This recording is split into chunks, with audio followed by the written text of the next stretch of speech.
अभिवादन और आपका धन्यवाद कि आप हमारे साथ में मजबूत जीना के इस एपिसोड में जुड़े हैं। पिछले कुछ हफ्तों से हम परमेश्वर के अद्भुत अनुग्रह के बारे में चर्चा कर रहे हैं। हम इस विषय को अच्छे से देखते जा रहे हैं, इसमें आगे बढ़ते जा रहे हैं।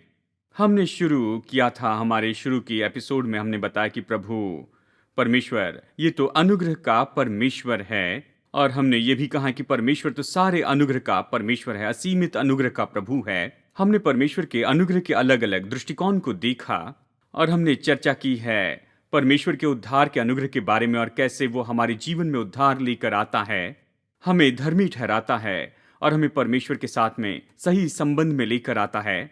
और पिछले एपिसोड में हमने कुछ गलत धारणाओं के बारे में चर्चा की है परमेश्वर के अनुग्रह के बारे में। अब हम यहाँ पर आगे बढ़कर इस समय चर्चा करना चाहते हैं कैसे परमेश्वर का अनुग्रह हमारे प्रतिदिन के जीवन में उपयोगी हो सकता है।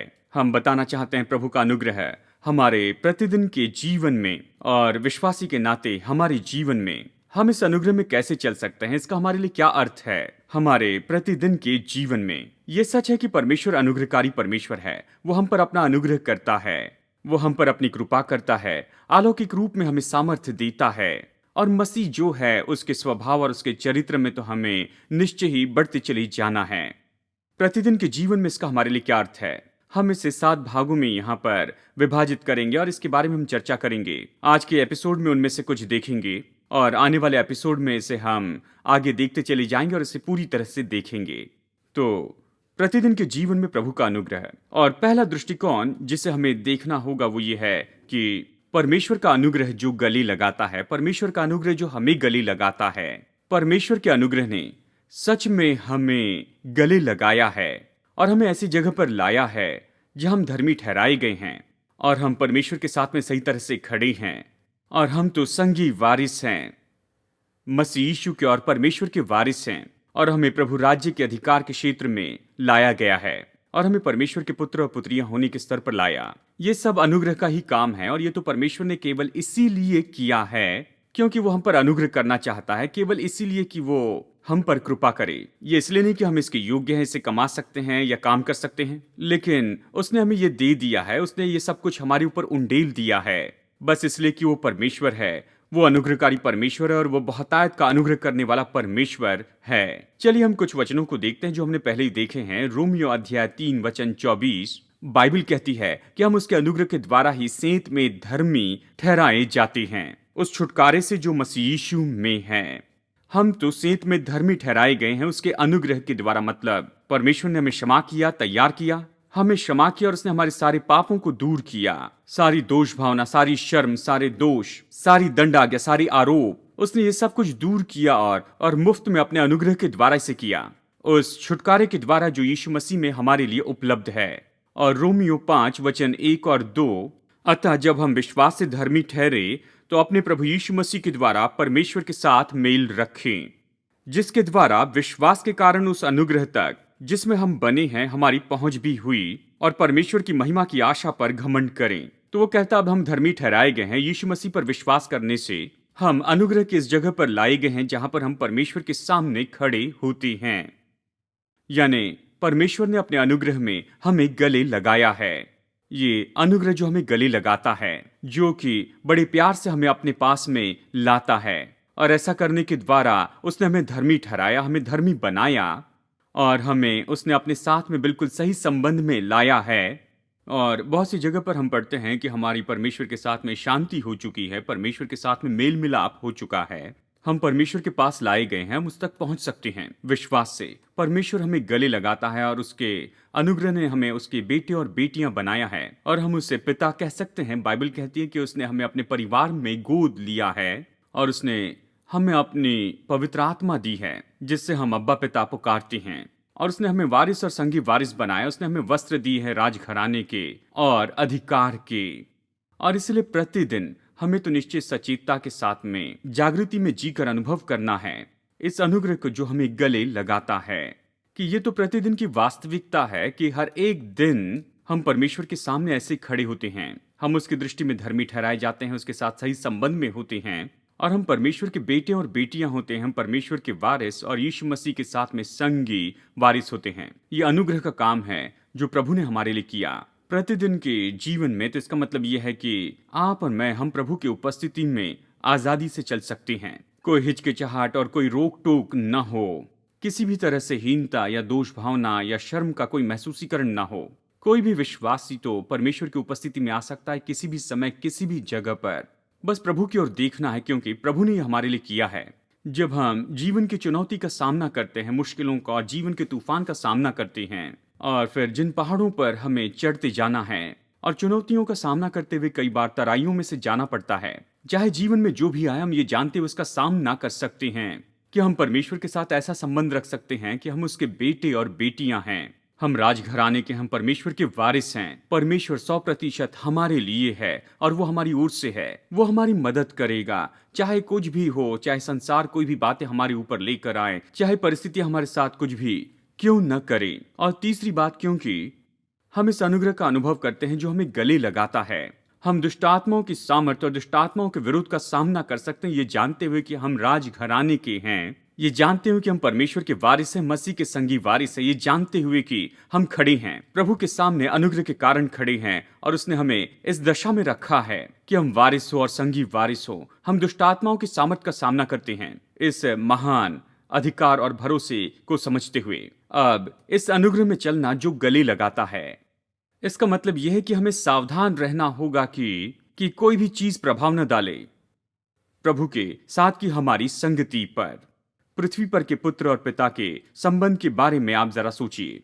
पुत्र जो अपने पिता के द्वारा जन्मा है, वो हमेशा पुत्र है, ये कभी नहीं बदलेगा जब तक पिता कानूनन रूप में उसे छोड़ न दे। नहीं तो फिर ये पुत्र तो हमेशा ही उसका पुत्र होता है, वो उससे जन्मा है। कुछ भी हो, देखिए, ये जो संबंध है ये प्रभावित होगा अगर बेटा आज्ञा नहीं मानता है। शायद वो पिता को परेशान करे, इससे संबंध पर असर पड़ता है जब तक कि बेटा पिता के पास जाकर उनसे क्षमा न मांगे, मैंने जो किया उसके लिए क्षमा कीजिए, और इस कारण वो संबंध फिर से बन जाता है। ये तो बस एक छोटा सा उदाहरण है कि परमेश्वर और हमारे बीच में क्या होता है। उसने हमें लाया है, हम परमेश्वर के वारिस हैं, परमेश्वर से जन्मे हैं, इसे कोई नहीं बदल सकता। हम उसके साथ में वाचा के संबंध में हैं, लेकिन हमारा उसके साथ का संबंध, हमारी उसके साथ की संगति प्रभावित होती है कि हम कैसे जीते हैं, कैसे चलते हैं। और इसलिए बहुत जगह पर बाइबल हमें सिखाती है कि हम धार्मिकता में चले जैसे वो ज्योति में। अगर हम ज्योति में चलते हैं तो बाइबल कहती है कि हम एक दूसरे के साथ संगति रखते हैं, यानी वाचा के संबंध को कोई नहीं तोड़ सकता। ये सच है कि हम परमेश्वर से जन्मे हैं, ये सच है कि हम परमेश्वर के साथ संबंध में हैं, और हमारी संगति, हमारा जो संबंध है वो प्रभावित होता है कि हम कैसे जीते हैं, हम कैसे चलते हैं। और इसलिए हमें खुद को अच्छे से देखते जाना है।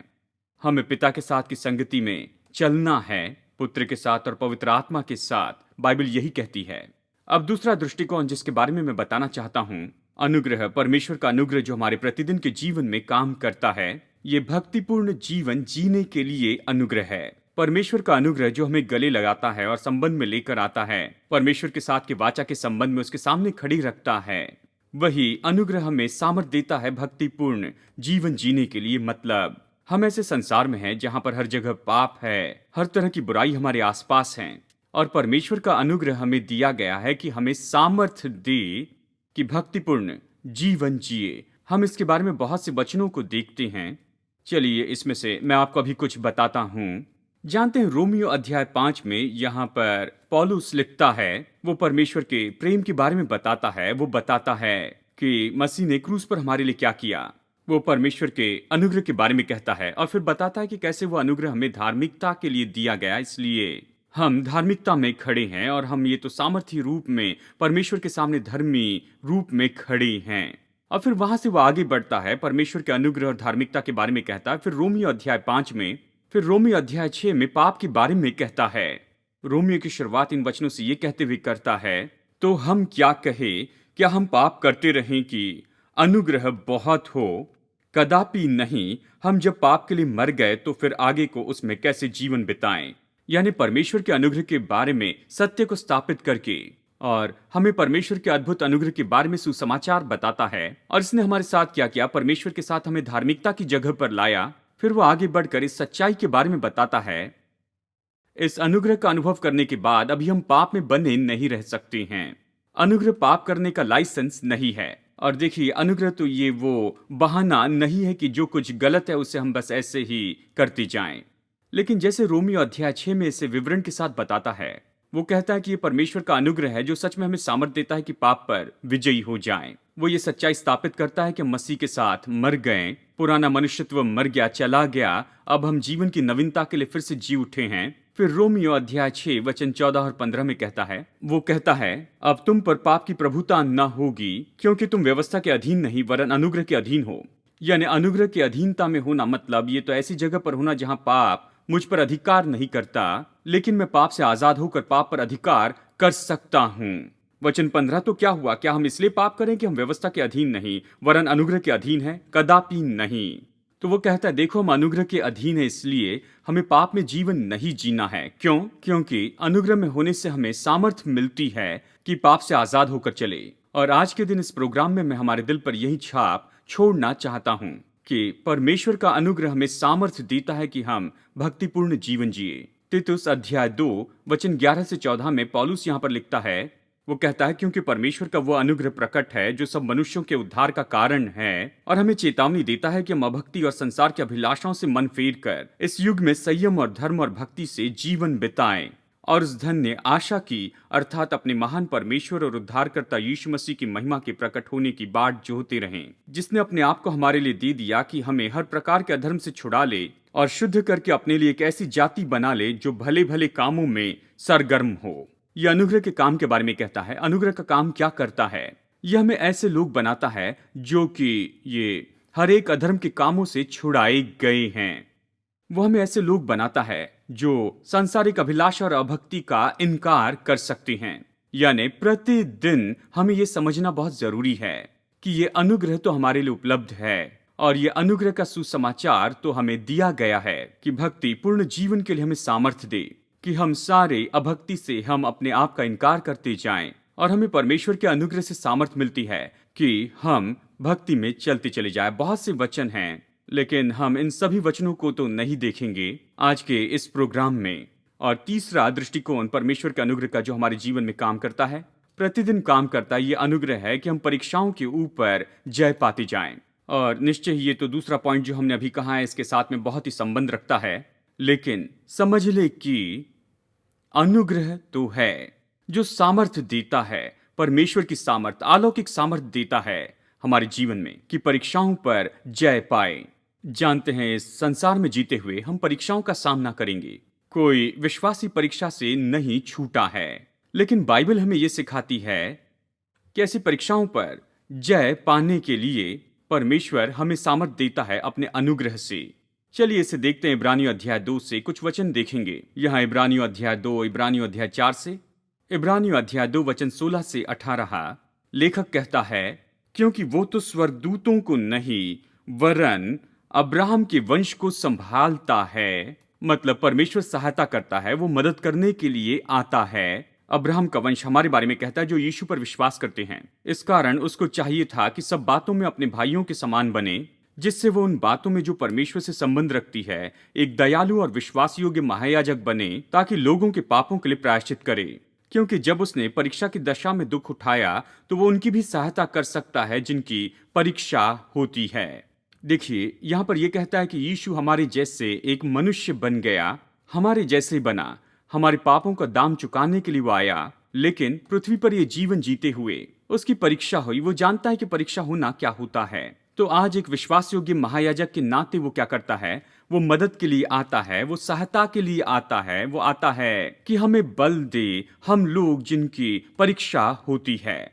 और फिर अध्याय 4 वचन 16 में जैसे वो शिक्षा के बारे में आगे बताते जाता है, जहां यीशु हमारा महायाजक है, वो वचन 16 में कहता है, इसलिए आओ हम अनुग्रह के सिंहासन के निकट हियाव बांध कर चले कि हम पर दया हो और वो अनुग्रह पाए जो आवश्यकता के समय हमारी सहायता करे। तो यहाँ यीशु हमारा महायाजक है, वो अनुग्रह के सिंहासन पर विराजमान है और वो कहता है, हियाव से सिंहासन के पास आओ कि हम पाए अनुग्रह और दया को, जिससे हमारी मदद हो सके हमारी जरूरत के समय में। और एक जरूरत जिसके बारे में उसने बताया है वो तो परीक्षा है।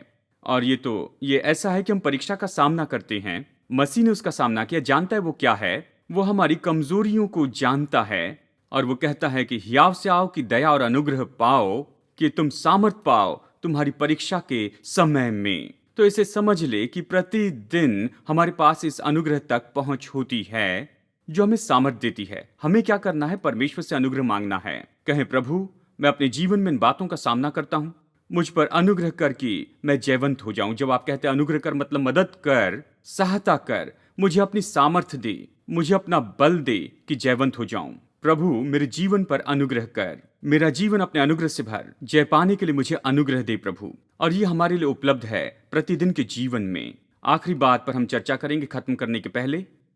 ये चौथा है प्रतिदिन के जीवन में प्रभु के अनुग्रह के बारे में। ये तो अनुग्रह है जो हमें बल देता है, और इसके लिए सबसे महान उदाहरण तो प्रेरित पौलुस का है। और इस वचन के बारे में हमने यहाँ पर पहले ही पढ़ लिया है इस सीरीज में, 2 कुरिन्थियों अध्याय 12 वचन 7 से 10 तक, जहाँ पौलुस कहता है, इसलिए मैं प्रकाशनों की बहुतायत से फूल न जाऊं, मेरे शरीर में कांटा चुभाया गया है, अर्थात शैतान का एक दूत कि मुझे घूंस से मारे ताकि मैं फूल न जाऊं। इसके विषय में मैंने प्रभु से 3 बार विनती की कि मुझसे ये दूर हो जाए, पर उसने मुझसे कहा, मेरा अनुग्रह तेरे लिए बहुत है, क्योंकि मेरी सामर्थ निर्बलता में सिद्ध होती है।